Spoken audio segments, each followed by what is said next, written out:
এই সেই পাপি, এই সেই পাপি, এই সেই পাপি, এই সেই পাপি, এই সেই পাপি, সেই পাপি, এই সেই পাপি, এই সেই পাপি, এই সেই পাপি। আজ তুই এই বৃক্ষনগরীর গাছ কেটে যে অন্যায় করেছিস, যে পাপ করেছিস, তার কোনো ক্ষমা নেই, কোনো ক্ষমা নেই, কোনো ক্ষমা নেই। গাছেদের হত্যা করার শাস্তি তোকে ভোগ করতেই হবে, করতেই। আমার অভিশাপে আজ থেকে পৃথিবীর সমস্ত গাছই তোর শত্রু, তোর শত্রু, তোর শত্রু।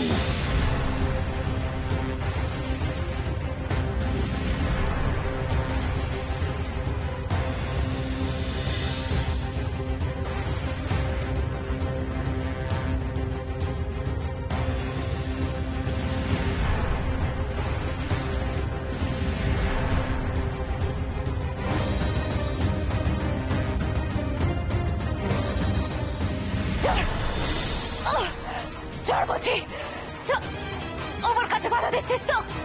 অভিরানী মনি মল্লিকা, আমার কাছে বাধা দিলে আমি তো শেষ করে ফেলবো।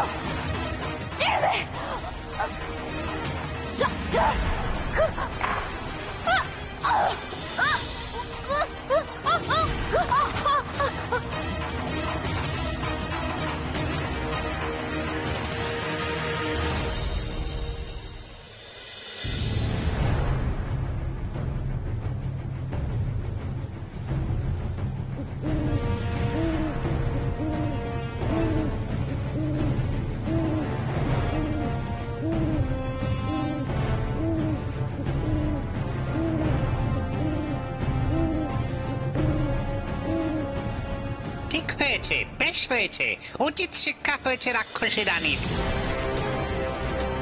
এইবার পারুলকে জাগাতে হবে, কিন্তু পারুলের ঘুম তো এমনি এমনি ভাঙবে না, আমাকেই সেই ব্যবস্থা করতে হবে। দেখি কি করতে পারি।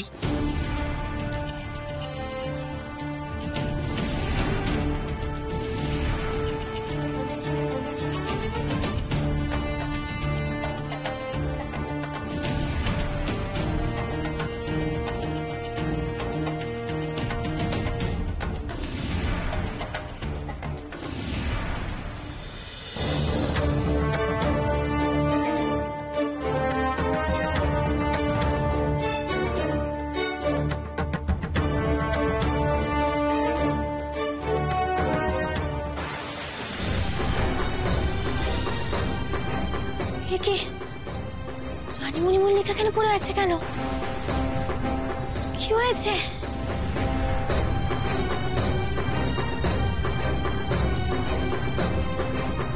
জ্ঞান হারিয়েছে রাক্ষসী রানী, যেমন দুষ্কর্ম করতে এসেছিল তেমনি শাস্তি পেয়েছে। কেন? কি করেছিল রানীমণি মল্লিকা? তোকে এই দুষ্টু রানী পালঙ্ক শুদ্ধ তুলে এনেছিল এখানে, বলি দিতে যাচ্ছিল, কিন্তু এই অসত্য গাছ তোকে বাঁচিয়েছে। নইলে আজ যে কি অনর্থ হতো।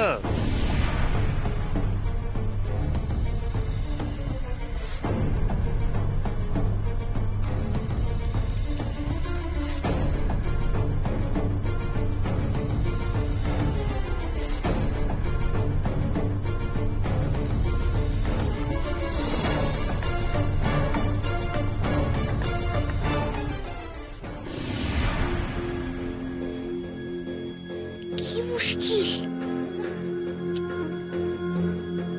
পারুল আবার কোথায় গেল? সোনার উপর কাঠি জায়গা মতো না হলে তো তার ঘুম ভাঙার কথা নয়। তাহলে আবার গেল তো গেল, একবারে পালঙ্ক নিয়ে হাওয়া। উফ, বেশি চিন্তা করলে আমার আবার গরম ধরে যাবে। যাই একটু বাইরেটা গিয়ে দেখি।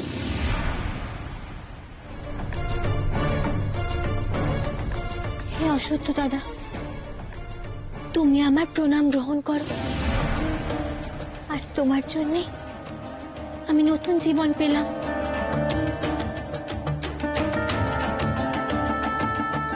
তুই আমাদের সকলেরই স্নেহের পাত্রী, তোর কোনো ক্ষতি হতে আমরা দেব না কখনোই। আশীর্বাদ করি তোর সমস্ত মনোবাঞ্ছা পূর্ণ হোক।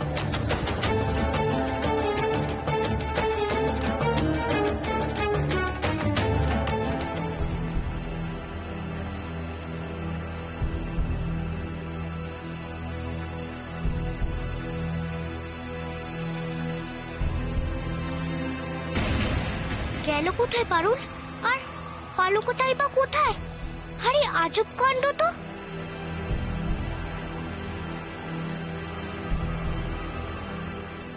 ওই তো পারুল। পারুল,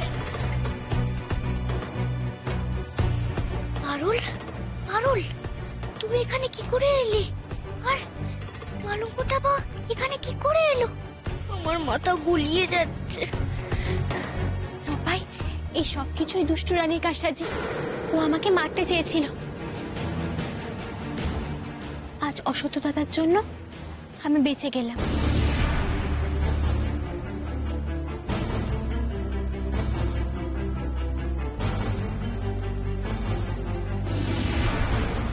এই সেই রানী, ভারী দুষ্টু তো। দাঁড়া, দৈত্য আজকে আসুক, ওর হচ্ছে। না রূপাই না, তুষার দৈত্য জানতে পারলে রানী মণিমল্লিকাকে মেরেই ফেলবে। তাকে কিছু জানতে দেওয়া যাবে না। তুমি ভারী অদ্ভুত মেয়ে তো। যে তোমাকে মারতে চায় তাকে তুমি বাঁচাতে চাইছো। আমি চাই না কারো ক্ষতি হোক। এই পৃথিবীতে সবারই সমানভাবে বাঁচার অধিকার আছে। এখন তুষার দৈত্য ফেরার আগে আমাদের ঘরে ফিরে যেতে হবে। কিন্তু ওই পালঙ্ক আমরা বয়ে নিয়ে যেতে পারবো না। কি হবে তাহলে?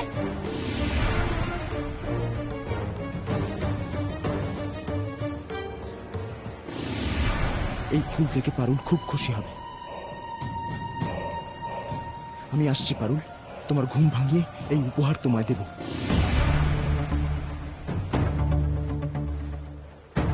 দাঁড়াও, দেখছি আমি।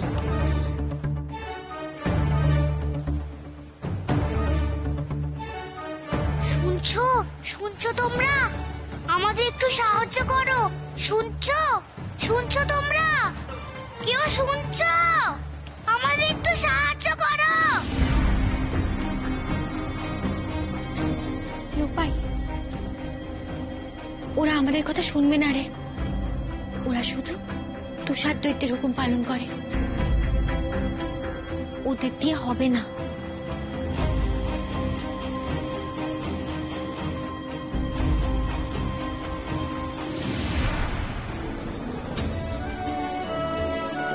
ওই দেখো, তুষার ভাল্লুকরা আসছে।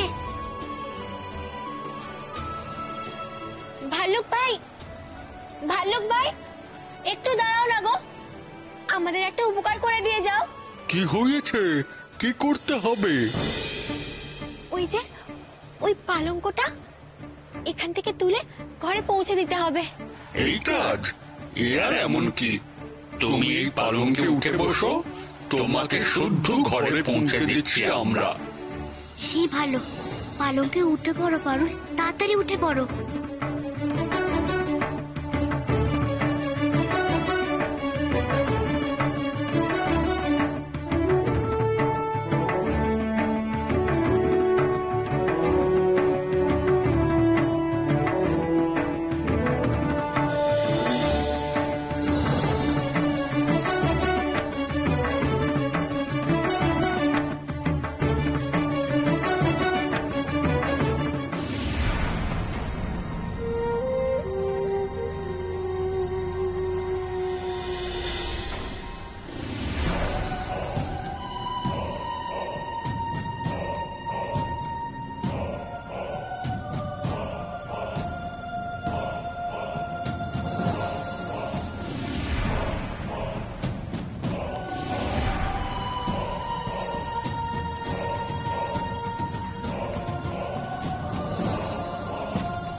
যাক, আর চিন্তা নেই।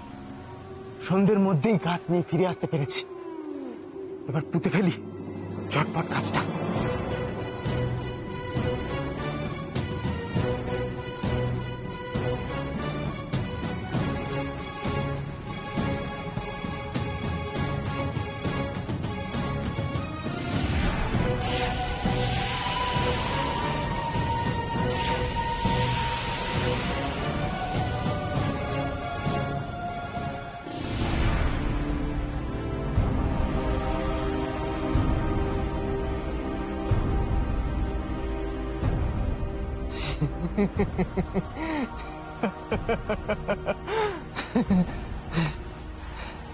আমার এই মৃত্যুপুরীতে যা আগে কোনো কালে হয়নি, আজ তা হলো।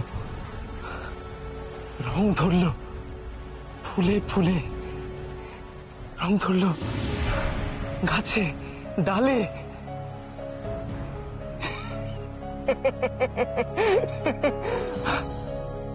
ধরবে নাই বা কেন?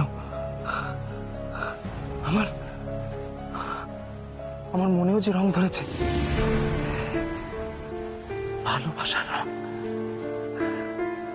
ভালোবাসার রং। আর সেই রঙে আমি রাঙিয়ে তুলবো পারুলকে, রাঙিয়ে তুলবো।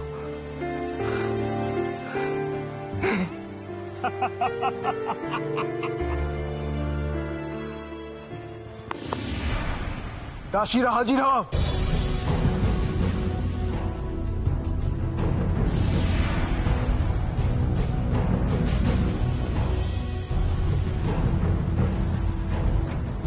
সবাই মন দিয়ে শোনো,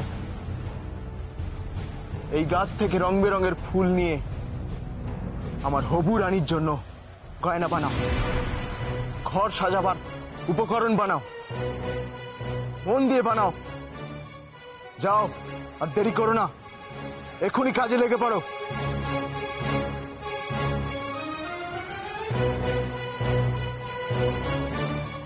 যাই, এই খুশির খবরটা আমি পারুলকে দিয়ে আসি, ওর ঘুম ভাঙাতে হবে।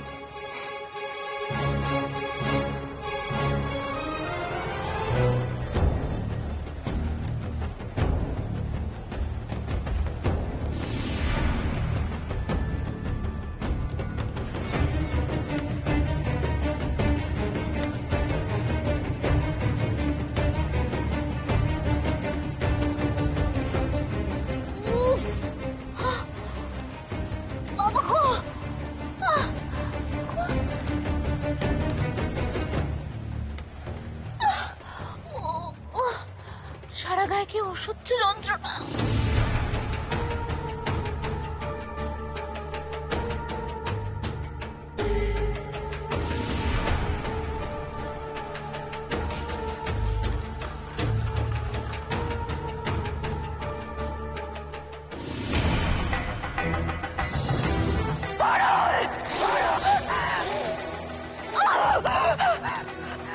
পারুল আবার চলে গেল, আমার হাত ছেড়ে আমার ফসকে গেল পারুল। তোর জন্য, এই অসত্য বৃক্ষ তোর জন্য পারুল আজ আমার হাত ছেড়ে বেরিয়ে গেল। আমার ছাড়বো না আমি তোকে, এর প্রতিশোধ আমি নেবই। মনে রাখিস, মনে রাখিস, আমার নাম রাক্ষসী রানী মণিমল্লিকা। সবাই মিলে পারুলকে বাঁচানোর যে প্রচেষ্টা করছিস, এই প্রচেষ্টা একদিন আমি মিথ্যে প্রমাণ করে ছাড়বো। দেখে নিস, বলি তো আমি পারুলকে দেবই দেব।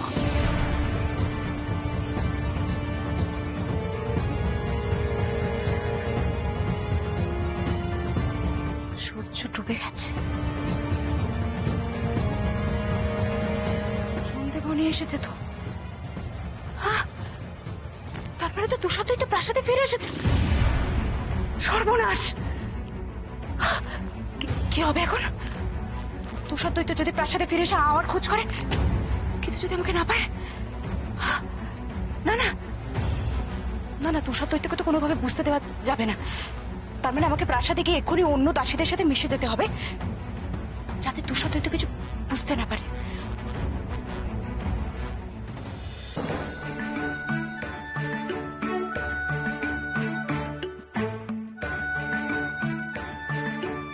হ্যাঁ, ব্যাস ব্যাস ব্যাস। উফ, কি গরম, একটু গড়াগড়ি খেয়ে নি।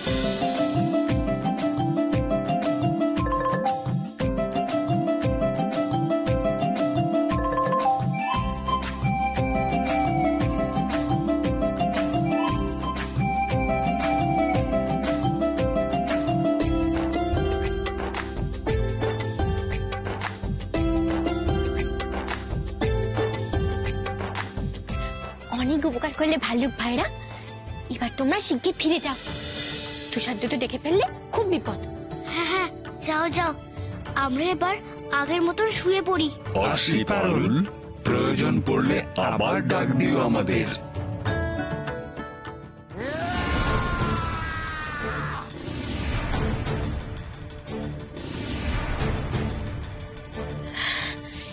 রে, তুষার দৈত্য এসে পড়েছে, তোমরা শিগগির যাও, শিগগির যাও। শুয়ে পড়ো পারুল, আমিও শুয়ে পড়ি, নইলে ধরা পড়ে যাব।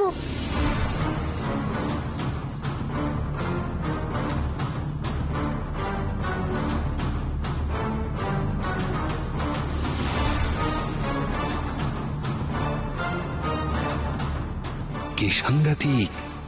সোনার কাঠি আর রূপোর কাঠি দেখেই তো তুষার দৈত্য বুঝে যাবে যে কোনো গোলমাল আছে। সর্বনাশ!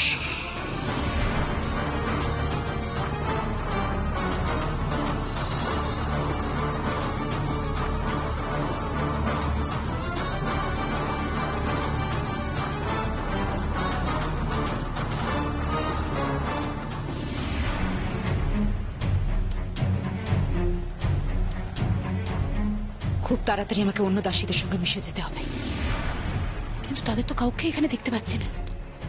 কোথায় গেল সব? প্রাসাদের ভেতরেই আছে নিশ্চয়ই। আচ্ছা, তুষার দৈত্য কোনোভাবে বুঝে যায়নি তো যে আমি ওদের মধ্যে নেই? ঠিক বুঝতে পারছি না। আগে প্রাসাদের ভেতরে যাই, পরিস্থিতিটা বুঝে নি, যা হবে দেখা যাবে।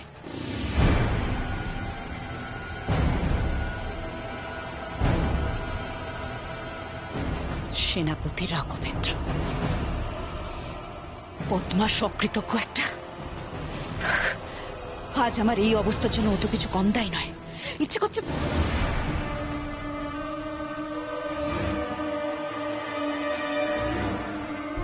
ঘরের শত্রু বিভীষণ আমারই খেয়ে আমারই মা সোহারা নিয়ে আবার আমার বিরুদ্ধে চক্রান্ত।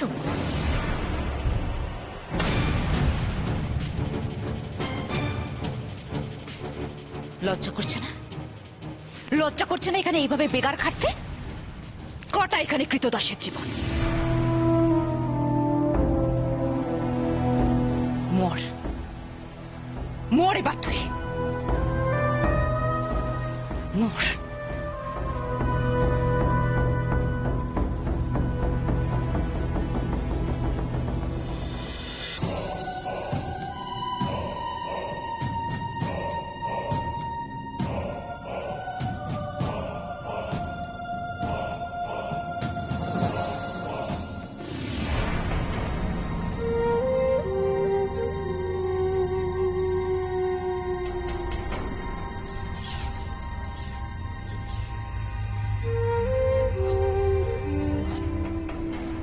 যাক, তুষার দৈত্য নজরে পড়িনি আমি। সে আসার আগে এই দাসীদের সঙ্গে মিশে যেতে হবে আমাকে।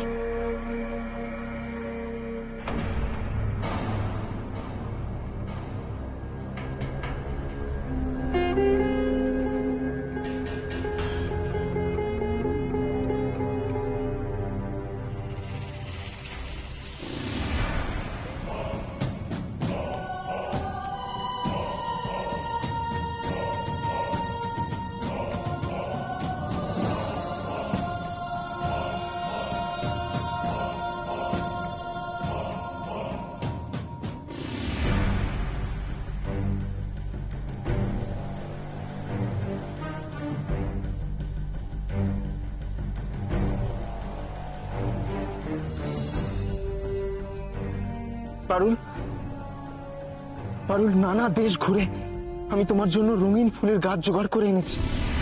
আর দাসীরা দাসীরা সেই সেই গাছের ফুল দিয়ে ঘর সাজানোর জিনিস বানাচ্ছে, মালা গাচ্ছে। তোমার তোমার নিশ্চয়ই তা খুব পছন্দ হবে পারুল। আজ আজ তুমি ঘর সাজিও সে ফুল দিয়ে, ফুলের সাজে সেজো আজ। এই রূপাই রূপাই তোমাকে সাহায্য করবে। হ্যাঁ, রঙিন ফুলের সাজ খুব সুন্দর লাগবে তোমায় পারুল। উফ, এই গরম সাজ আর পরে থাকতে হবে না তোমায়, খুব ভালো হবে। আমি এখন আসি পারুল, দাসীদের গিয়ে একটু তাড়া দিই। আসি পারুল। এখনো হাল ছাড়েনি তুষার দৈত্য। কবে যে এর হাত থেকে মুক্তি পাবো।